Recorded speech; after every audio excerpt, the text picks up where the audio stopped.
We're going to roasting almonds in the oven. So 1 package of almonds. So we're gonna roasting. Okay? So guys, we're going to put our almonds in the baking tray.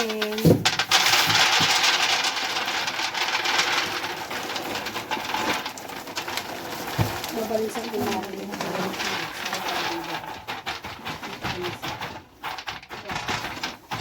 Kung maraming masyado. So, i-ano na lang natin, i-split na lang natin para mas madali natin i-roasting. Para even yung pagka-roast niya. So, we split. So, we put in another baking tray. So, ngayon guys, lagay na natin sa oven. Ano siya? Yung oven natin. Lagay ko lang sa middle rack.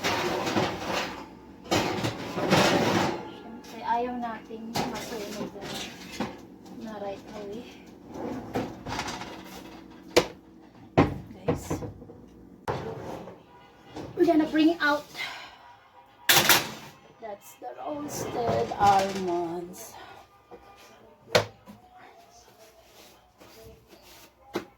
And guys, pinanasan ko na siya. The roasted almonds is fine also. Okay na ito. Na-roast na siya. Pwede namang i-roast nyo sa pan.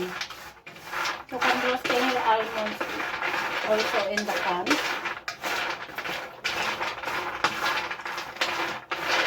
This one is roasted already. So, mayroon pa tayong second batch na ilalagay natin. So, ilagay na natin guys. Para madali. So, ilagay ko lang na yun na ganyan. So, these are our roasted almonds. Yung dalawang tray. So, we have 2 trays of roasted almond. So, we're going to leave the almonds for a while so that it will cool down, and then we're going to put in the jar. Yun na guys, thank you for watching. Bye now, see you next time.